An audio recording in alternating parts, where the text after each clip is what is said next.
Rebienvenue. On va commencer immédiatement ce deuxième panel de la journée. Donc, on va vous laisser prendre place tranquillement.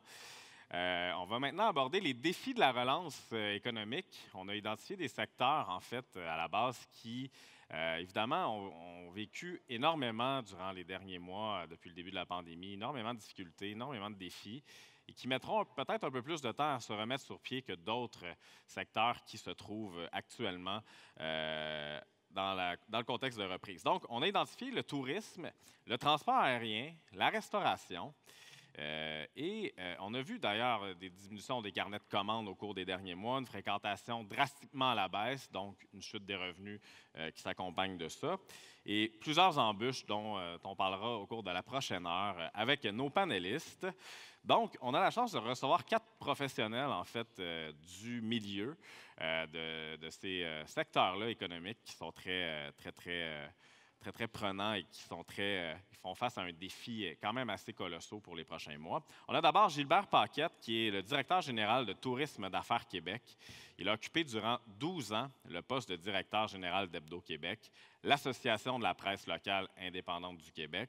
Et durant toutes ces années, il a notamment supervisé ou organisé au-delà d'une soixantaine d'événements d'affaires, mais aussi développé une expertise particulière au chapitre des relations gouvernementales et institutionnelles afin de faire modifier des lois, des règlements pour protéger les intérêts de l'industrie et de la presse locale.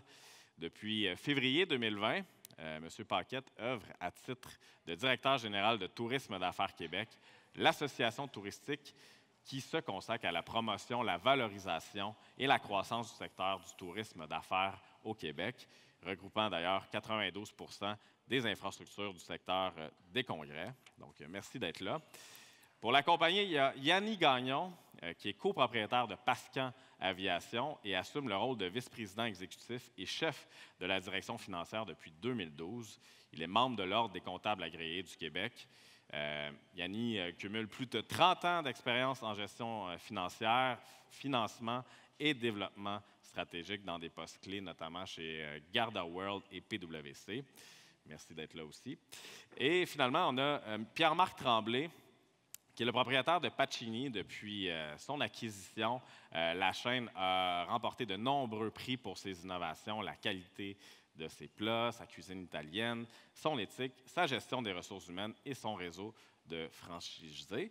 Et il privilégie aussi les valeurs humaines pour générer davantage de productivité et s'est engagé avec passion à contribuer au bonheur et à la santé des gens.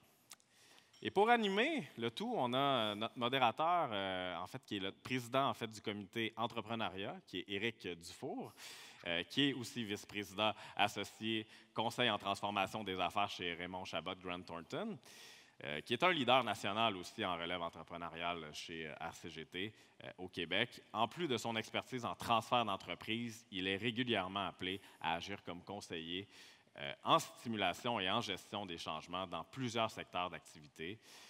À cet égard, il offre des conseils, entre autres, en planification stratégique, en performance et en diagnostic d'entreprise, en accompagnement, coaching de direction, en prise de leadership et en gouvernance. Très engagé dans sa collectivité pour apporter une contribution supplémentaire grâce à sa connaissance du milieu culturel et entrepreneurial. Merci d'être là. Alors, Éric, je te cède la parole. Bon panel. Merci, Philippe. Bonjour à vous. Bonjour. Hey, bonjour, chers amis. Hey, moi, j'avais hâte de vous voir. J'ai tellement de questions pour vous. Là. Vous allez me démêler, je suis tout mêlé. Hier, j'étais dans une réunion d'affaires à Drummondville. Je suis arrivé pour mettre mon manteau. Gilbert sur le dossier. C'était écrit que selon la loi, on n'avait pas le droit de mettre le manteau sur le dossier. J'ai dit, où je le mets? Je cherche un support, pas de support. Je vois un sac de poubelle en avant de moi. Il faut que je mette mon manteau dans le sac de poubelle. Je le mets en arrière. Mon bureau m'appelle parce que j'avais une question à recevoir pour un party de Noël. Là, on était obligé de scinder les parties. Là, on m'explique qu'on peut se lever, on ne peut pas danser, on ne peut pas parler au monde, on peut chanter. En allant aux toilettes, on met le masque. C'est bien ça. Ensuite, pour l'avion, écoute, on part en vacances bientôt, mais je pense que Yanni, tu vas nous donner plein de trucs. En passant, j'ai été au Centre Bell, je suis passé. Ouf. Hey, comment on démêle ça? C'est une farce, la gang. On s'est pratiqué avant. Là, je les aurais vraiment pris au piège. Donc, on n'ira pas jusqu'à cet égard. Par contre, je vise avec vous à parler, à vous entendre sur une industrie qui, vous l'avez eu difficile. Hein? Vous l'avez encore difficile, vous l'avez eu difficile.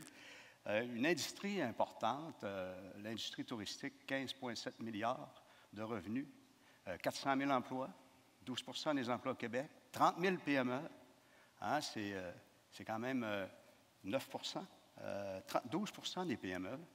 25 des revenus provenaient avant la pandémie des tourismes étrangers. Donc, c'est assez important. Les données qu'on nous apporte nous amènent à un secteur qui a été doublement affecté au niveau des pertes de revenus, mais surtout au niveau de la transformation des affaires. Donc, j'aimerais bien qu'on vous entende. On va vous demander comment ça se passe aujourd'hui, si tout est en contrôle. On va revenir un peu en arrière aussi pour venir revisiter les impacts de tout ça sur vos modèles d'affaires, etc. Pour arriver à la toute fin à venir dans la résilience et voir l'avenir avec vous. Et que vous puissiez parler à nos gens qui sont des intervenants économiques sur vos besoins au niveau de vos industries. On y va comme ça? Hey, je commence avec Gilbert. Oui. Comment ça se passe aujourd'hui? Ça Écoutez, reprend? c'est encore très, très difficile. Très difficile. Le tourisme d'affaires au Québec, le marché intérieur, ce qu'on appelle donc le voyageur d'affaires qui réside au Québec, qui se déplace pour son travail au Québec, on est rendu à peu près 765 millions de pertes depuis le début de la pandémie. Si j'ajoute les congrès internationaux qui ne viennent plus naturellement, on ajoute à peu près 1,5 milliard de plus. Donc, le total est autour de 2,3 milliards les pertes à l'heure actuelle. C'est très, très difficile de repartir parce qu'on est contraint par des mesures sanitaires. Je sais que tous les secteurs économiques sont contraints par des mesures sanitaires, mais nous, on dirait qu'il y a une bête noire qui est au-dessus de notre industrie et les règlements changent. Et d'ailleurs, pas plus tard qu'hier, on a reculé sur les mesures sanitaires. Et je ne veux pas faire peur à votre auditoire, mais normalement, aujourd'hui, on est un événement type d'affaires, donc des professionnels qui se rassemblent dans un contexte de travail. On devrait porter le masque en tout temps durant la réunion, sauf pour boire et manger. On est hors la loi, là. On est hors la loi. Okay. Alors, mais rassurez-vous, il y a toujours un délai de grâce. Et comme c'est entré en vigueur hier, c'est mon prochain cheval de bataille, vous vous en douterez bien, parce qu'on a reculé. Une réunion comme aujourd'hui, ce n'est pas un concert au Centre Bell. C'est un environnement qui est contrôlé, c'est des gens qui sont consciencieux. Et ces mesures-là, on ne les comprend pas, honnêtement. Donc, ils sont descendus en silo. Et c'est parti beaucoup pour avoir les matchs de hockey au Centre Bell. Donc, le port du masque était requis en tout temps. Et la santé publique a descendu ça en silo dans plein de secteurs, dont le nôtre. Et on vit donc avec une foule d'incohérences. Et nos entreprises, j'ai reçu, depuis le début de la pandémie, on a calculé 6 000 demandes d'information des entreprises.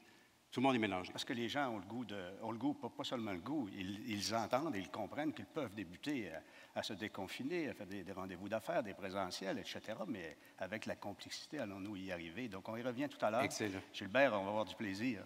Yanni, est-ce qu'on part en voyage ou est-ce que je peux aller à Sept-Îles? Moi, je vais abandonner dans son sens. Là. C'est une situation qui est totalement catastrophique. Là. Il n'y a personne qui a vécu ça, en tout cas, depuis plusieurs années. L'analogie que je ferais, c'est que on est comme assis sur le siège du dentiste, là, mais pendant 18 mois. Il n'y a personne qui est fait pour ça. L'industrie du transport aérien, c'est 90 qui a fondu comme neige au soleil. J'ai pris l'avion de Saint-Hubert ce matin pour arriver à Québec. L'image est frappante. Il y avait 4 avions sur le tarmac. Un avion de Sunwing, un avion de Transat, 2 avions de Pascan Aviation. Ça, c'est une image qui est très, très forte. Les gens pensent que, parce qu'on va commencer à chanter le karaoké dans les bars, là, que la reprise a commencé, là, mais on est très loin de ça. Dans l'industrie aérienne, on parle d'une vraie reprise là, à l'international en 2023, peut-être 2024.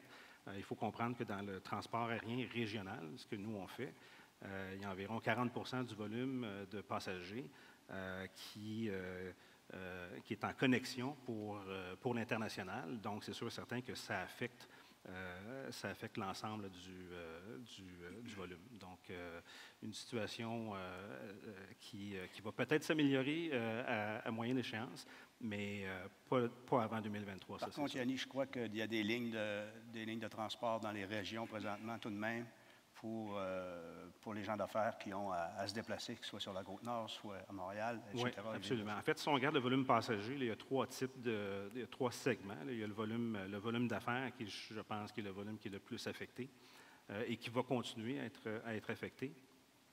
Il y a le volume touristique. Le volume touristique, c'est un volume qui est très fort, mais qui est saisonnier. Donc, on regarde Gaspésie-les-Îles, deux régions qui sont vraiment très prises par les Québécois. Ce volume-là est resté très fort durant la pandémie, mais pendant une petite portion de la saison. Donc, 3-4 semaines, 6 semaines peut-être. Puis le troisième volet, c'est le volet industriel. Le volet industriel, on sait que le Québec se vide, ce qu'on appelle le concept de fly-in, fly-out, là, donc se vide de ses travailleurs spécialisés pour aller sur les chantiers miniers. Donc, c'est un volume, ça, qui, somme toute, reste là, qui était un petit peu en baisse, là, mais les compagnies minières ont continué à opérer. Donc, il y a peut-être une baisse de 20-25 contrairement au volume d'affaires que, lui, ça a presque tout disparu. Là. Merci, Yanni. Pierre-Marc, tout est revenu dans l'ordre dans les restaurants. Tout fonctionne sur des roulettes. Beaucoup d'employés qui attendent. Hein? C'est incroyable, la situation. Qu'est-ce qu'un restaurateur doit vivre aujourd'hui? La restauration est en danger actuellement. Il y a tous ceux qui ont succombé. Tantôt, j'avais mon voisin qui me racontait que dans son village, dans son ensemble de villages, il y avait 12 restaurants, ils sont maintenant 6. Alors, on oublie souvent les 6 qui ne sont plus là. Il y a énormément d'emplois qui ont été perdus. Et là, il y a des défis aujourd'hui majeurs. L'inflation, le défi de la main-d'œuvre. Puis, il faut s'imaginer, puis on parlait de santé mentale ou de santé globale, ou peu importe comment on l'appelle, mais le restaurateur, là, il a vécu la crise, la perte de ses employés qui sont partis travailler dans des milieux, la crise financière, l'inquiétude, les réouvertures, toutes les lois, les règles, tout ce qui était appliqué. Ensuite de ça, là, on a le problème d'approvisionnement, le problème de l'inflation qui est dans l'agroalimentaire majeur. Alors, c'est une industrie qui demande pas juste de la résilience, qui demande de l'adaptation, des changements importants. Et comme population, on ne peut pas tout se lancer dans la nourriture rapide parce que les choix santé sont là aussi. Alors, toute cette agriculture-là, cette partie-là agroalimentaire doit être là en place. C'est l'achat local, mais l'achat local, quand dans la dernière année, tout a été distribué directement vers le client, bien là, le restaurateur, il n'a plus accès. Il y a des défis, c'est sans fin. On a vraiment... et comment passer à travers ça pour ceux qui restent, c'est nos défis. Des défis importants. Surtout, ce qui est important de constater, dans le 30 000 entreprises dans l'industrie touristique, plus de 85 ce sont des petites entreprises avec de 20 employés moins qui n'ont pas nécessairement le back-office pour réfléchir au changement de management, au changement de modèle d'affaires, etc. Yanni, pendant cette pandémie-là, au niveau de... Quel a été pour toi, là, du début aller jusqu'à aujourd'hui, les faits les plus marquants que tu as retenus, les plus difficiles? Du jour au lendemain, on a carrément plus de business. C'est une chute de revenus de 90 juste le coût d'infrastructure à maintenir en place pour une compagnie aérienne, c'est énorme. Les gens ne réalisent pas, mais une compagnie aérienne, avant d'offrir un service, nous, ce qu'on fait, c'est qu'on gère ce qu'on appelle le RAC, là, qui est le règlement de l'aviation du Canada. Donc, on peut mettre en place un plan de redressement, mais on est pris avec des obligations réglementaires pour respecter justement le règlement de l'aviation. La première priorité d'une compagnie aérienne, c'est la sécurité. Donc, il y a un coût à la sécurité. Malheureusement, les gens l'oublient un peu là, quand on parle de prix de billets et ces choses-là, mais il y a un coût qui est énorme. Donc, pour une compagnie comme Pascan, je disais un plan de redressement, c'est même pas ça, c'est un plan de crise. C'est des situations exceptionnelles qui demandent... Une gestion de crise. Exactement. C'est des situations exceptionnelles qui demandent des mesures exceptionnelles.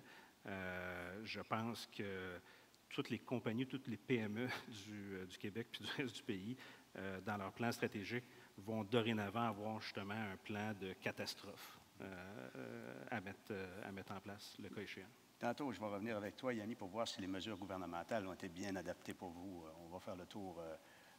Gilbert, tes faits les plus marquants dans votre marché, votre industrie, les grands bouleversements que vous avez vécus? C'est certain que nous, 85 des événements ont été annulés. À l'heure actuelle, on est autour de 35 à 40 de taux d'activité de reprise. C'est très peu parce qu'on était contraint à des limites de groupe de 1 jusqu'à 250. Maintenant, le problème qu'on a, nous, c'est que le tourisme d'affaires, ça se démarche plusieurs semaines, plusieurs mois en amont. Et c'est ce qu'on essaie de faire comprendre à la santé publique depuis maintenant 20 mois. Donc, il faut qu'on prenne des décisions maintenant pour protéger déjà le printemps qui s'en vient. Ça, c'est notre grand défi à l'heure actuelle. Et la nouvelle mesure qui a été imposée hier, donc le port du masque en tout temps, une réunion d'affaires, c'est du réseautage avant tout. C'est des rencontres entre les gens. Et quand on est masqué, malheureusement, d'un, on comprend moins bien ce qui se dit. On ne reconnaît pas les gens, fait que ça nuit l'expérience.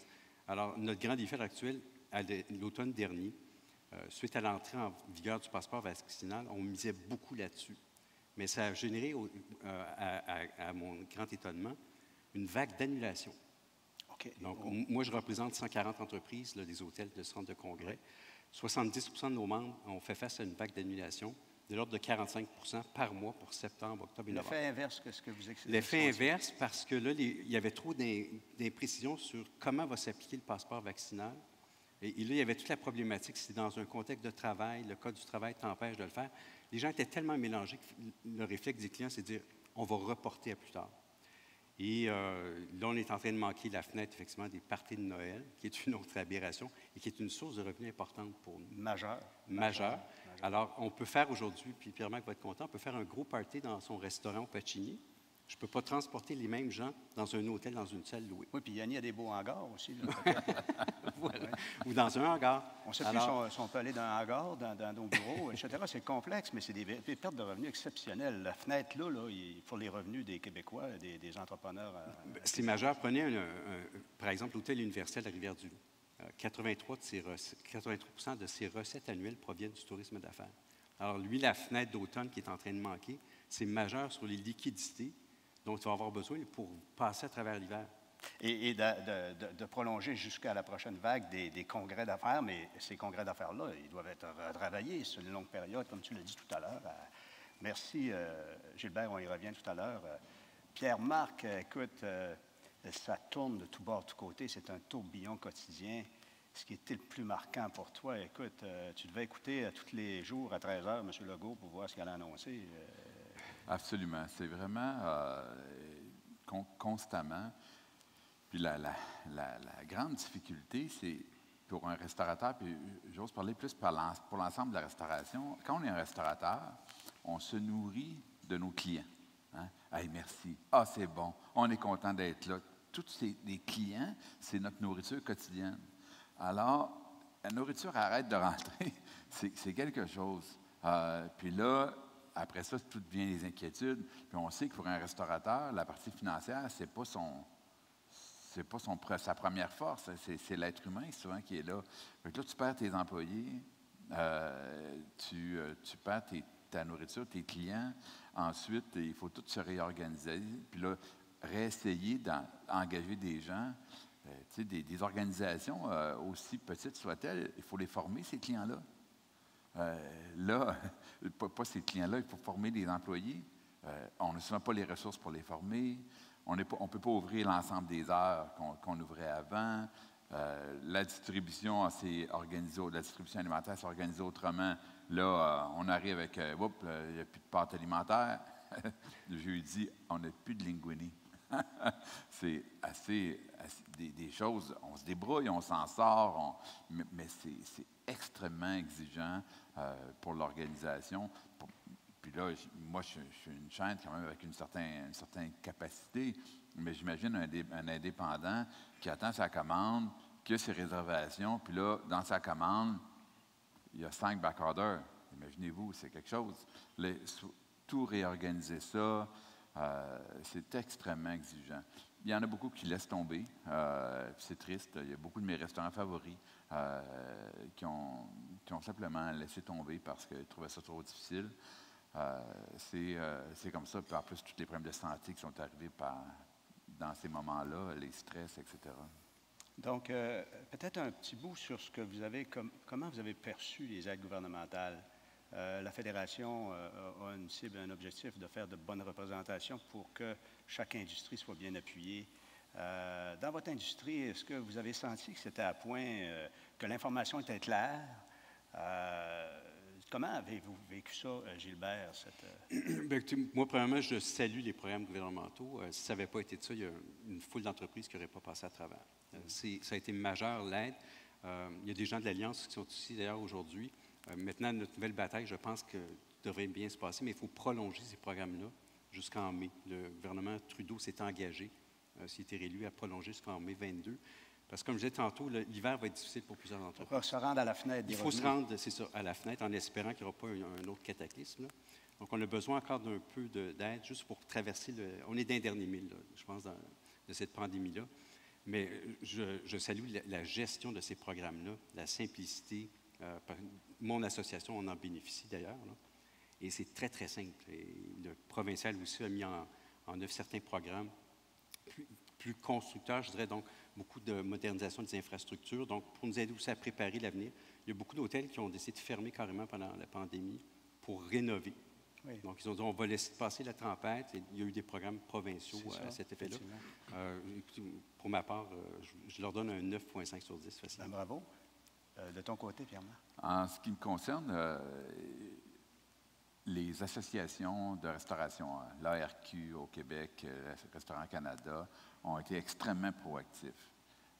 Évidemment, nous, on s'est senti souvent le parent pauvre, tu sais, ceux qui se faisaient frapper le plus, comme tu nous expliquais tout à l'heure. C'est pas facile de ce côté-là. Là, quand on voit l'aide se prolonger, on pense qu'on va pouvoir se rétablir. En réalité, il faut juste prendre le temps. Qu'est-ce qu'il faut faire aujourd'hui? Ça nous prend des employés. Alors là, l'immigration, la formation, la revalorisation du métier, autant du métier de l'agroalimentaire, du fermier, jusque dans les restaurants. Alors, moi, c'est sûr que ça, s'il y a quelque chose qui est essentiel pour le développement de notre industrie, c'est ça. Merci. De ton côté, Yanni? Moi, je donne une note de 11 sur 10 là, au palier du gouvernement parce que sincèrement, nous, on a été chanceux. Pascal Aviation, on a bénéficié du programme des services essentiels du gouvernement du Québec.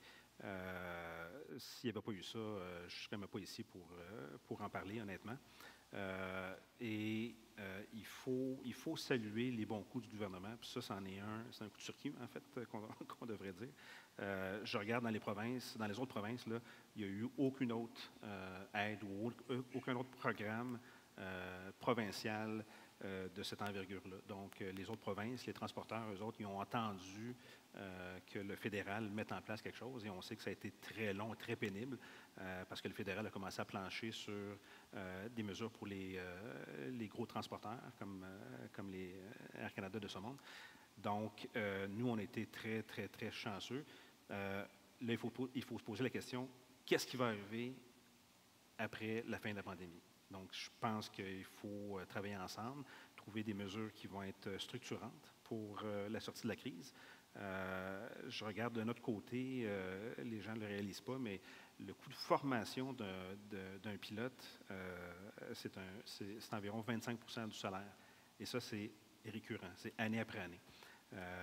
On forme les pilotes, on les envoie au simulateur. Les simulateurs, bien, tout dépendant du type d'avion, ils ne sont pas dans le cours en arrière. Là, nous autres, on les envoie soit à Houston, soit à Miami.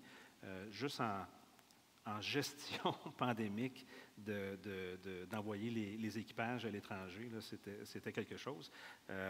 Mais le fait est que, en termes de mesures structurantes, si on peut avoir de l'aide, si on peut avoir des crédits d'impôt pour justement supporter cette formation-là, je pense que ce serait très bénéfique. On est déjà dans les moyens, Yanni. Intéressant. On vient de faire un peu le portrait. Là, on va se projeter vers l'avenir, parce que les gens, lorsqu'ils écoutent un panel comme celui-ci, ils veulent partir avec un coffre à outils. Écoutez, on a divers sujets à traiter à cet égard. J'aimerais ça qu'on parle de la nécessité des organisations à revoir leur modèle d'affaires. Et d'ailleurs, les entrepreneurs sont virés de bord rapidement dans vos secteurs d'activité. pardon, si ce n'est que l'approvisionnement, la mode de livraison du service, évidemment en compensation de la pénurie de main-d'œuvre. Mais ça a été beaucoup de bouleversements, Pierre-Marc, à ce niveau-là. Donc, au niveau du modèle d'affaires de la restauration au Québec, quels ont été les principaux changements qui se sont passés, qui sont en train de se travailler? Tout ce qui est livraison, aussi la nourriture prête à emporter, tout ça, tous les restaurateurs, services aux tables comme moi, on s'est ajusté.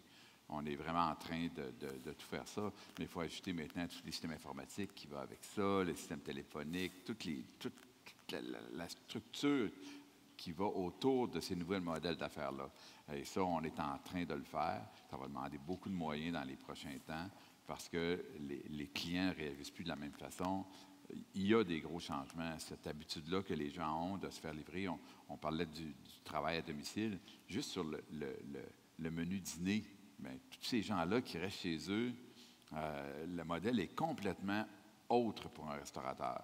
Alors, il faut se réinventer, il faut être extrêmement créatif. Mais le comportement du client est influencé, il décide différemment de sa consommation. Mais on l'a dit tout à l'heure, ce sont toutes des PME de 20 employés et moins. Ces gens-là vont avoir besoin d'aide pour configurer, transformer leur modèle d'affaires et s'adapter.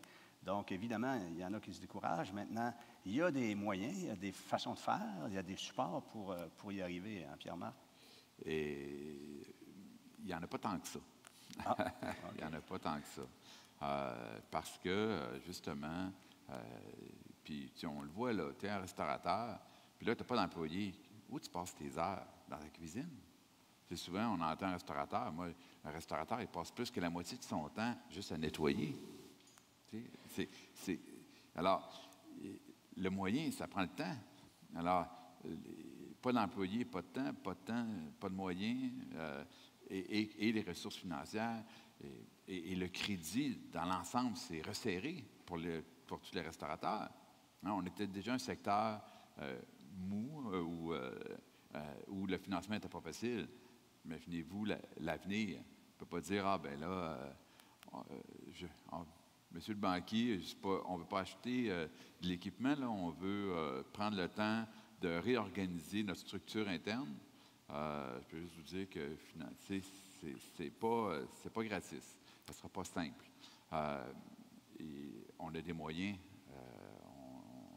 On n'est pas dépourvu. On doit. Mais ces moyens-là, ça passe beaucoup par l'humain. Ça veut dire enlever on en parle souvent, on en parle beaucoup actuellement. Le grand danger, c'est le fatalisme. Oui. Cette espèce de. On abandonne. Effectivement. Puis là, il faut virer ça de bord. Virer notre modèle d'affaires. Virer affronter le marché. d'affaires.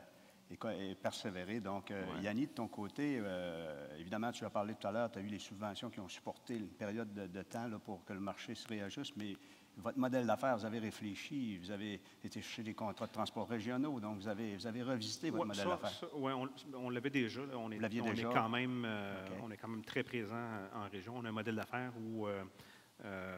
présentement, on dessert 11 destinations au Québec. Là, en fait, on dessert tout l'est du Québec.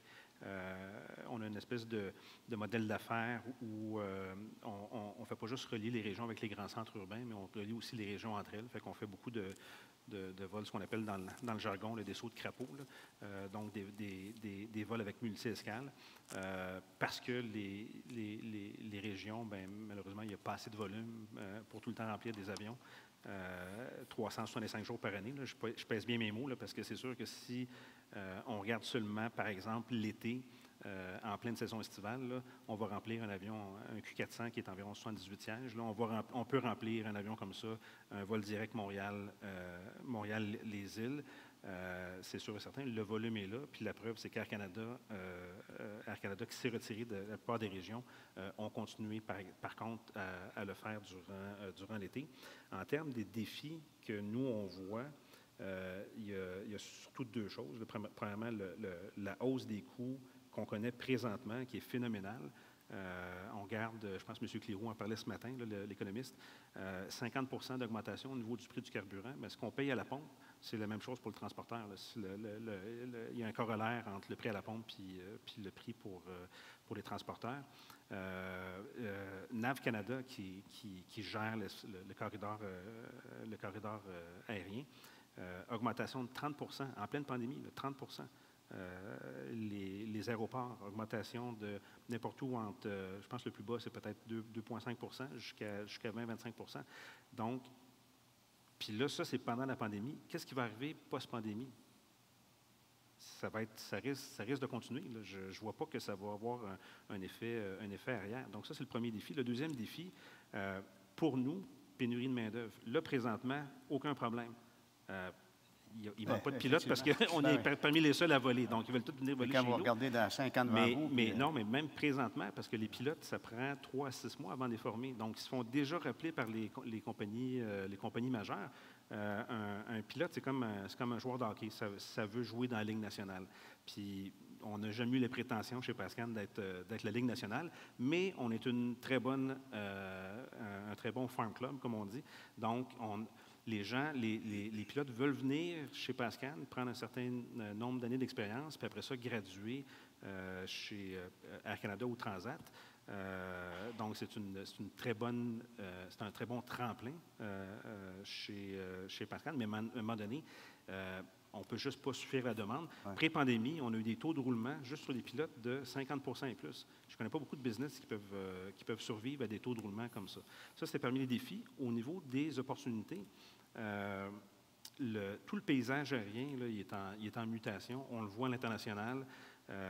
Les compagnies aériennes se réinventent, veulent se redéfinir.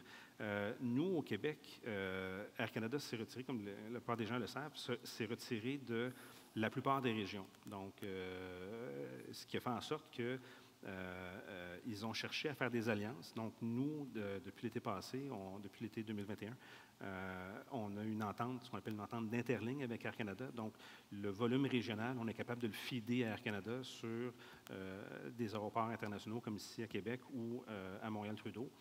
Donc, on assure le lien qu'il y avait avant la pandémie pour les connexions interprovinciales aux États-Unis ou à l'international. On va être en mesure de l'assurer. Merci, Yanni. On va continuer sur la lancée, Yanni, sur les opportunités qui se pointent à l'horizon en lien avec les nouveaux modèles d'affaires, les nouveaux comportements des consommateurs. Gilbert, dans ton groupe que tu représentes, quelles sont les opportunités de demain, tout à l'heure, les mois qui s'en viennent?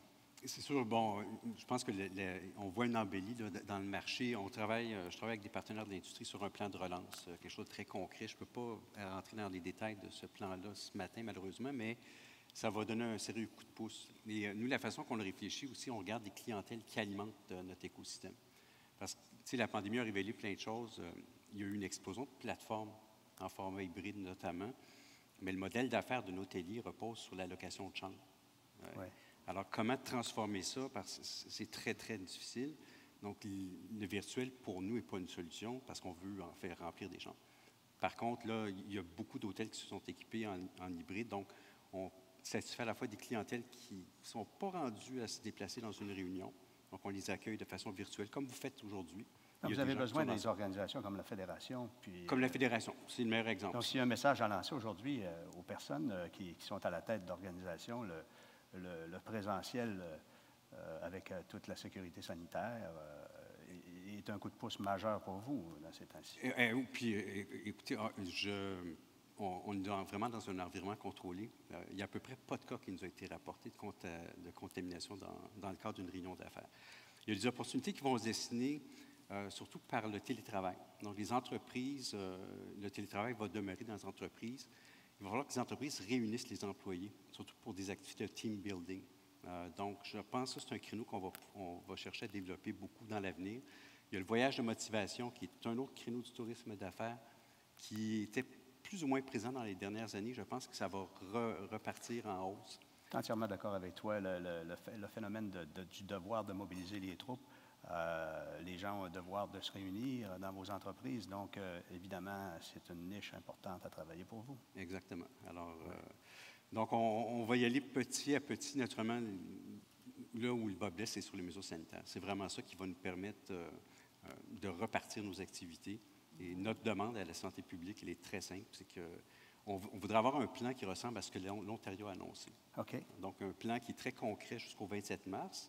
Ce qui n'est pas un chèque en blanc qu'on demande, mais si tel ou tel scénario au niveau de l'épidémiologie se concrétise, de pouvoir retirer le port du masque. Parce que dans notre industrie, c'est le gros frein à l'heure actuelle, de porter le masque en tout temps, comme j'expliquais tantôt pour les activités de réseautage. Si la situation devait être catastrophique au printemps, il y aura un retour en arrière, puis on vit très bien avec ça.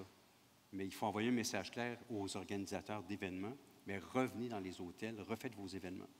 Et vous êtes en représentation avec le gouvernement à cet égard? Effectivement, nous, en fait, notre messager, c'est le ministère du Tourisme. Je siège à un comité sanitaire à toutes les 2 semaines où nos demandes sont transportées à Santé publique et ça revient au ministère vers nous. Et c'est comme ça qu'on peut informer nos entreprises. Merci. Pierre-Michel, je reviens à toi sur les opportunités. Le modèle d'affaires inévitablement a évolué avec le comportement du client. Pour les restaurateurs qui nous écoutent aujourd'hui, les intervenants, quelles sont les opportunités que tu peux voir dans le futur?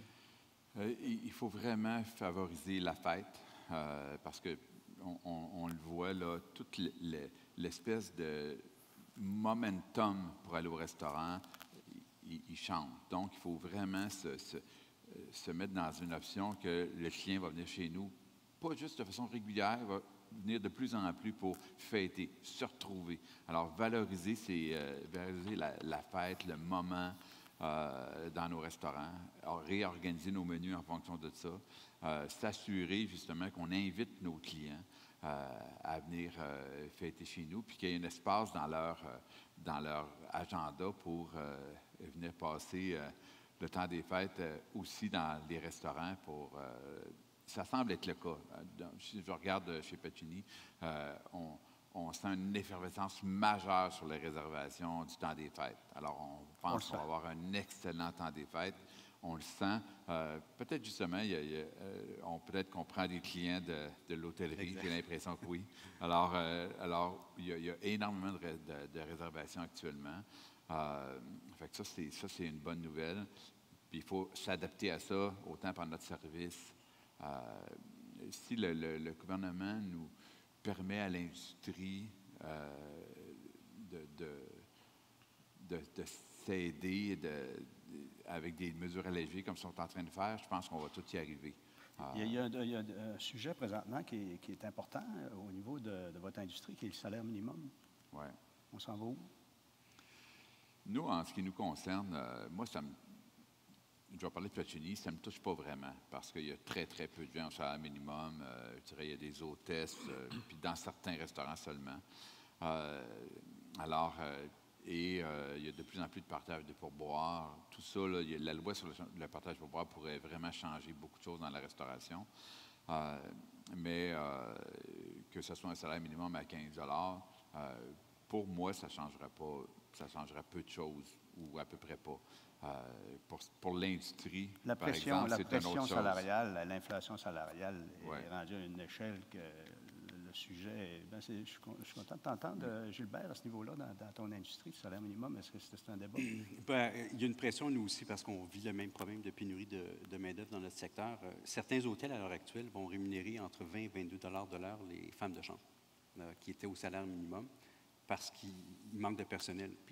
Et ce qu'on voit à l'heure actuelle, il y a des directeurs généraux qui font des chambres, qui vont tourner des œufs dans des restaurants le matin. Les délégués commerciaux qui sont attitrés au marché des réunions congrès sont dans les postes d'accueil des hôtels, tellement il manque de personnel. Fait que c'est sûr qu'il y a une pression inflationniste. Et on le voit déjà sur les coûts de services alimentaires comme le traiteur dans un événement. Par rapport à l'année dernière, avant pandémie, là, je suis à peu près à 30 % d'augmentation. Pour un événement que j'organise d'ailleurs au printemps, là, il y a une inflation sur le coût des salles aussi. Parce qu'il y a tellement d'événements qui ont été reportés dans l'avenir que là, en fait, il va manquer d'inventaire. Normalement, l'automne 2022, là, si vous voulez faire un événement, je vous suggère de réserver immédiatement parce qu'il va manquer de salles. OK. Donc, l'automne 2022. 2022. Donc, c'est important pour ceux qui écoutent. Maintenant, pénurie de main-d'œuvre. Comment passer à côté? On l'a effleuré à travers nos sujets. Les 65 ans et plus, est-ce qu'ils peuvent avoir des incitatifs? M. Cléroux en a parlé ce matin. Les travailleurs les immigrants, le taux d'immigration dans votre industrie. Est-ce que vous avez des attentes particulières à cet égard? Est-ce que vous êtes impliqué dans ces réflexions-là? Pour nous, c'est essentiel. Sans immigration, je pense que c'est là qu'on est déjà en train de faire venir des gens un peu partout dans le monde, dans à peu près toutes les chaînes. Encore là, c'est correct pour des chaînes comme moi qui ont les moyens de payer 5 000, 8 000 $ par employé, puis faire en sorte souvent les loger.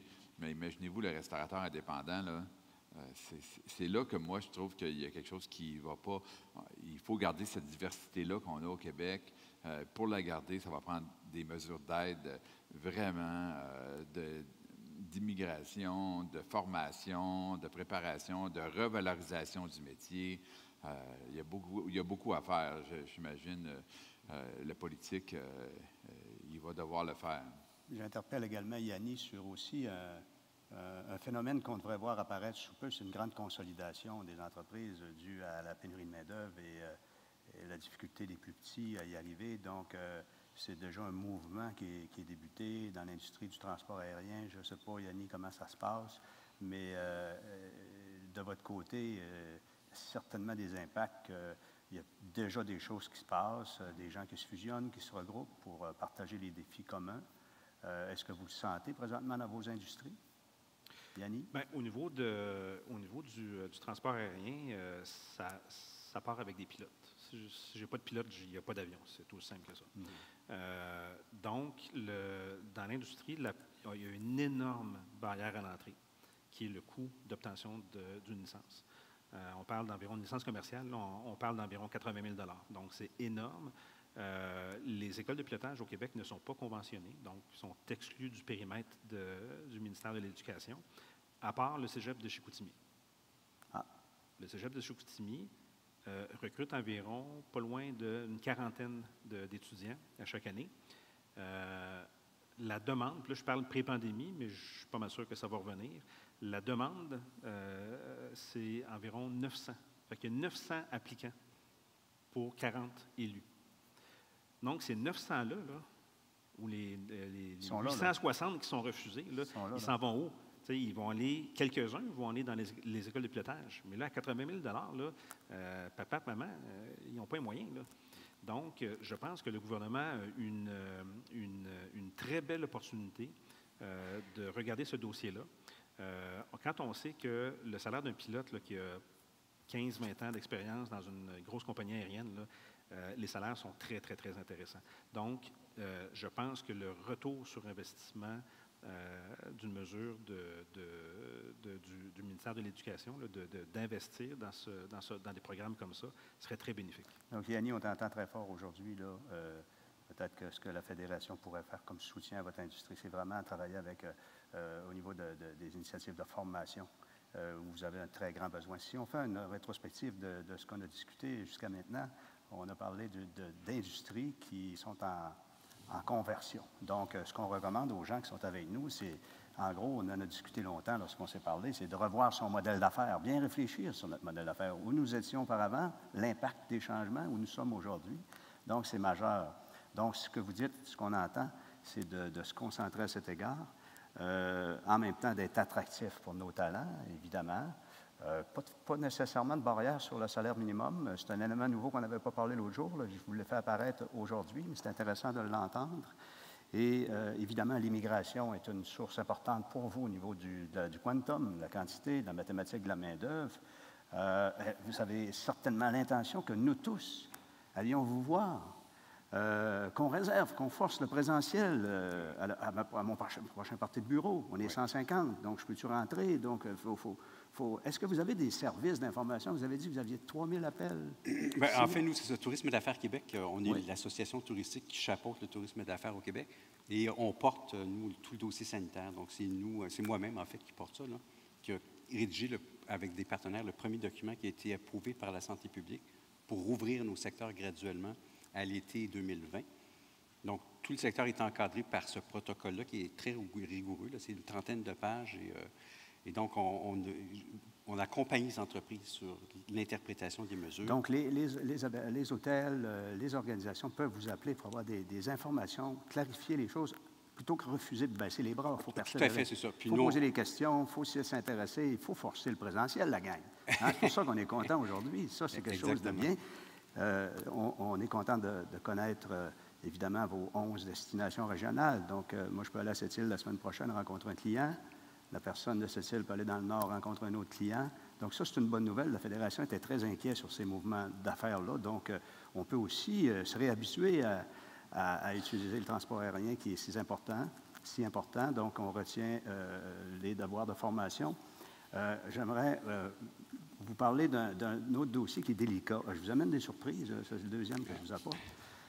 C'est au niveau d'une réflexion que nous faisons au comité entrepreneurial de la Fédération des chambres de commerce du Québec. C'est au niveau de la santé mentale, la santé globale. On est très préoccupés. On parle beaucoup du bien-être des travailleurs, les statistiques sur les travailleurs. Ce matin, on avait plein de statistiques sur la quantité, comment est-ce qu'on a, comment est-ce qu'il y en manque. Jamais on présente trop. On en a parlé un bout de temps, mais là, ici, on ne parle plus. La statistique de l'entrepreneur. Il y en a combien présentement? On en a perdu combien? On va en perdre combien? Il y en a qu'il faut qu'ils fassent leur relève. Ils ont-ils une relève? Sont-ils prêts? Les stresseurs, il y en a qui ont vécu ça difficile. Écoutez, dans vos industries, la santé globale, la santé mentale, on veut faire un événement à la Fédération cette année pour sensibiliser les organisations, mais dans vos groupes, on a besoin que vos entrepreneurs tiennent le coup. Est-ce que pour vous, Pierre-Marc, cet aspect-là est préoccupant? C'est un grand enjeu. Je ne le cache pas, je parle juste de moi personnellement, là, le zona, les postes. Je regarde la santé, comment ça m'a magané cette année. Ça a été vraiment extrêmement difficile. Fait que j'imagine, puis je suis quand même un privilégié de la société, je trouve que Colin, j'imagine, puis là, on parle à nos restaurateurs, c'est difficile. C'est difficile parce que même là, tu as des réservations de clients, tu n'as pas assez d'employés, c'est des heures. La santé mentale, c'est un défi majeur.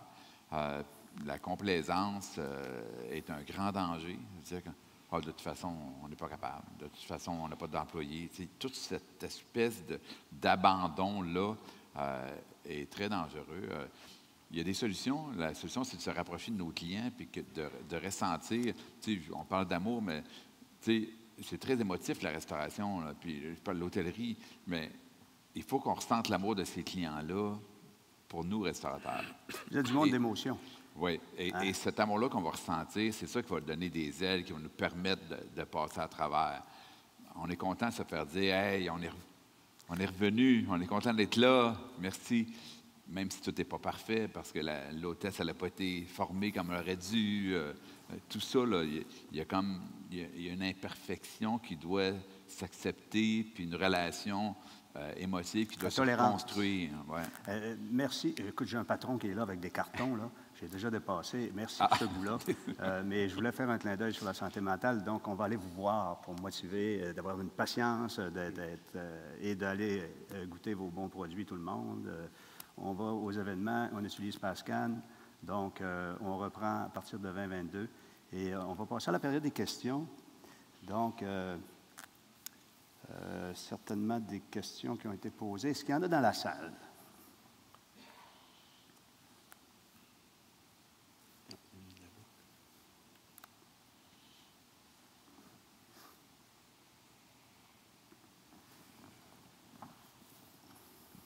Bonjour.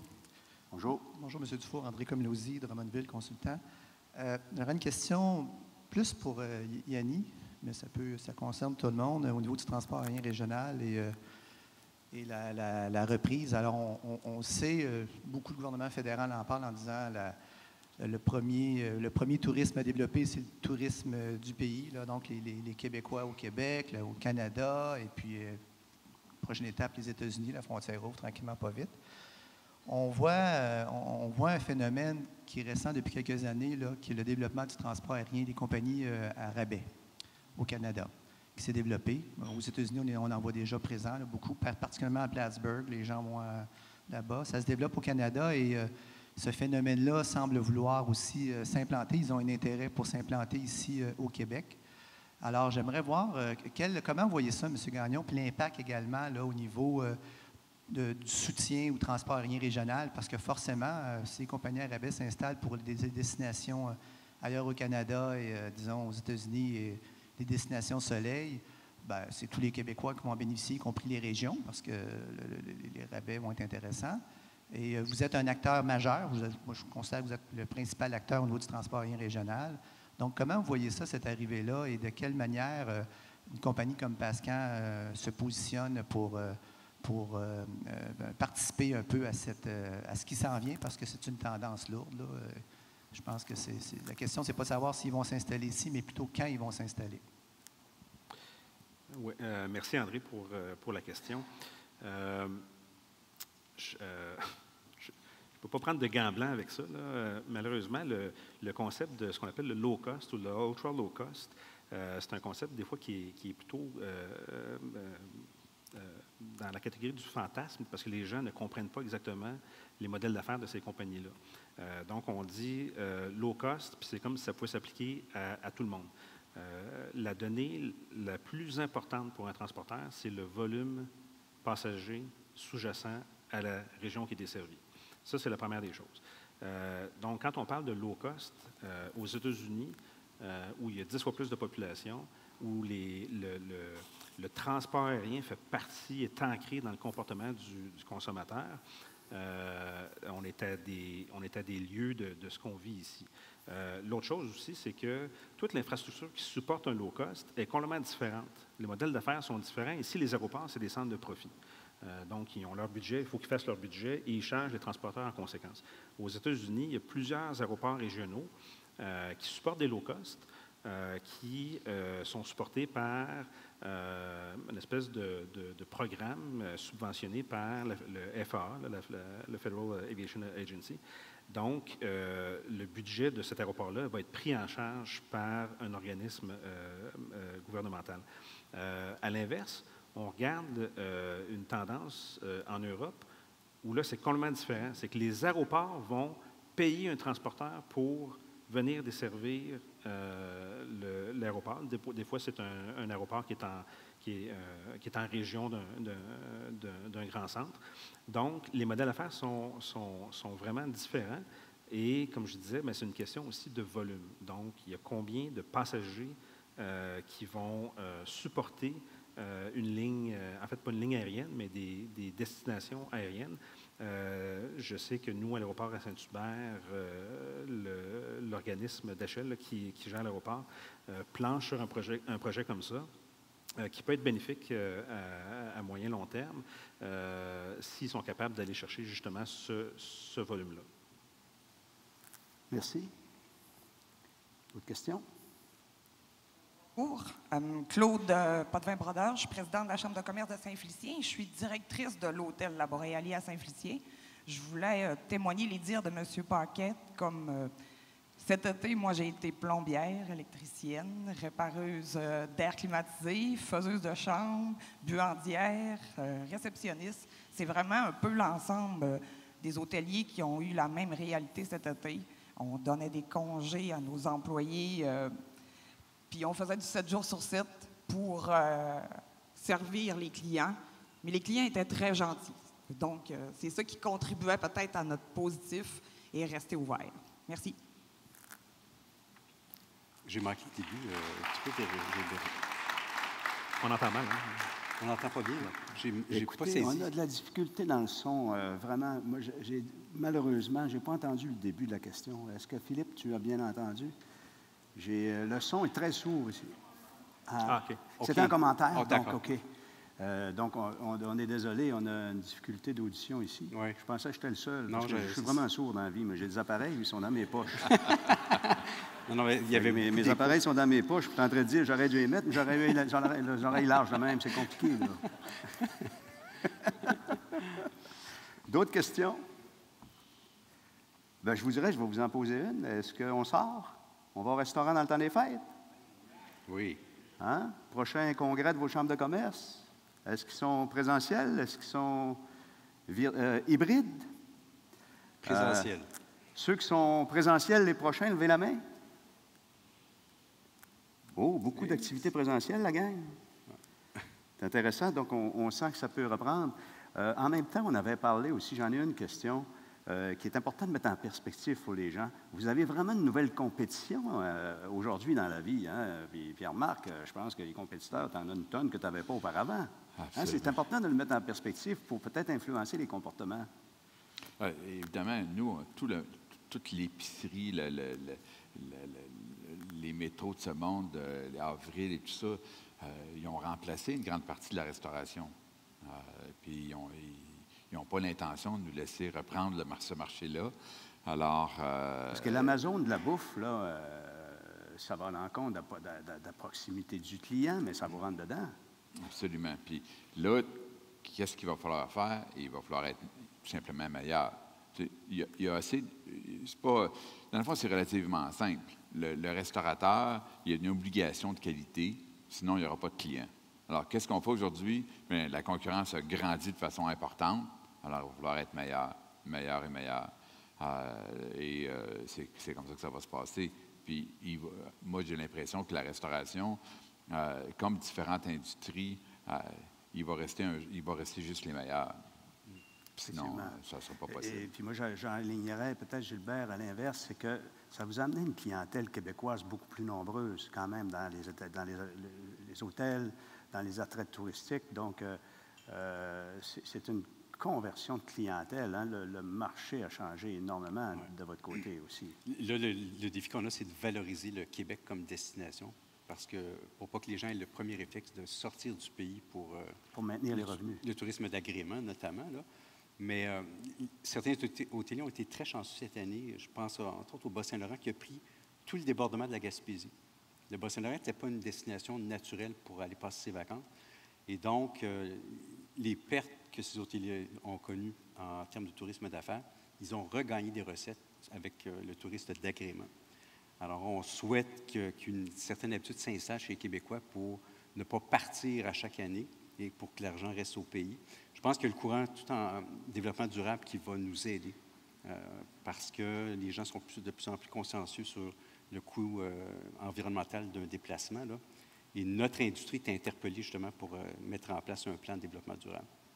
Merci. J'aimerais qu'on conclue avec votre grand conseil ou un souhait que vous faites dans votre industrie ou simplement une demande à la Fédération, comment on peut vous aider davantage, etc.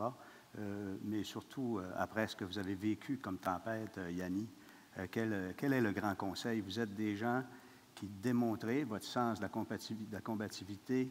Il y a des organisations qui nous écoutent, qui ont vécu des difficultés, mais je pense que dans votre secteur, c'est assez difficile à battre. Quel genre de conseil vous avez à donner, Yanni? C'est tout sauf le combat d'un seul groupe ou d'une seule personne. Il faut aller chercher des synergies, il faut travailler ensemble. On regarde, il y a des nouveaux concepts, des nouvelles réalités là, qui sont en train de se mettre en place. Là. On parle de tourisme durable, tourisme éthique, sociaux, toutes ces affaires-là, téléimmigration, quelque chose qu'on ne pensait pas qu'il était possible. Ça c'est un corollaire de la pandémie. Donc, les gens qui vont aller travailler en Gaspésie, aux Îles-de-la-Madeleine, n'importe où au Québec, pendant 3 mois, 6 mois, mais que leur travail est au centre-ville de Montréal, par exemple. Donc, ça, c'est quelque chose c'était pas à la mode, c'était pas quelque chose qui était... Là, c'est de plus en plus possible, c'est de plus en plus accepté même, et de plus en plus favorisé. Donc, ce qui va arriver avec ces nouveaux concepts-là, c'est que les saisons touristiques, ce ne sera pas juste 2-3 semaines durant l'été. Là. Aux îles de la Madeleine, pour ceux qui nous écoutent, le savent très bien, là, la population a double ou à triple là, durant l'été. Là. Donc, ça crée une espèce de congestion touristique. Les infrastructures ne sont pas capables de supporter. Si on est capable d'allonger les saisons touristiques, ne serait-ce qu'un mois avant, un mois au mois de mai, là, un mois au mois de septembre, des choses comme ça, bien, ça fait en sorte que c'est bénéfique pour tout le monde. C'est même structurant pour les régions. Par contre, il faut que les infrastructures touristiques suivent. Parce que là, pour l'instant, il y a malheureusement un déficit d'infrastructures. Donc, on arrive à la fin de la saison estivale, comme par exemple le 30 septembre, là, il n'y a plus grand-chose. Fait qu'il faut que les gens soient conscientisés à ça. Il faut qu'on travaille ensemble. Merci, Yanni. Gilbert? Une demande, nous, c'est vraiment la crise de la main-d'œuvre. Puis il y a une solution très, très court terme qu'on pourrait appliquer. c'est de faire revenir au travail les retraités récents pour la période, je dirais, de mai à septembre. Mais ce qui a été annoncé par le gouvernement récemment, un crédit d'impôt de 1 700 $, ce n'est pas un incitatif suffisant. Il va falloir que le travailleur ne soit pas pénalisé sur son fonds de retraite pour revenir. Mais il y a des gens qui sont prêts dès la prochaine saison à revenir. Et je pense que c'est la solution la plus rapide à court terme. Il y a l'immigration, oui, mais il y a une foule d'enjeux qui viennent avec l'immigration. Donc, si la Fédération peut nous aider sur ce point-là, ça serait une belle avancée. C'est retenu. Merci, Gilbert. C'est la même chose. Moi, c'est simplement, on a besoin de porte-voix parce que j'admire la dame qui a fait les ménages et tout ça, mais c'est ça qu'on a fait tout le monde dans la restauration. Et on n'est pas là, justement, on n'a pas de disponibilité, peu de temps. On a besoin des porte-voix de la Fédération, des regroupements, de l'Association des restaurateurs. On a absolument besoin pour s'assurer de pouvoir survivre. Merci, mes chers amis, de vous être prêtés à ce panel. Donc, vous avez été fort intéressants. Vous avez fait la lumière sur votre industrie. Puis, sachez que nous sommes vraiment derrière vous. Puis, on va tout faire pour que ça se replace rapidement. On a besoin de vous dans notre économie québécoise. Merci beaucoup. Merci. Merci.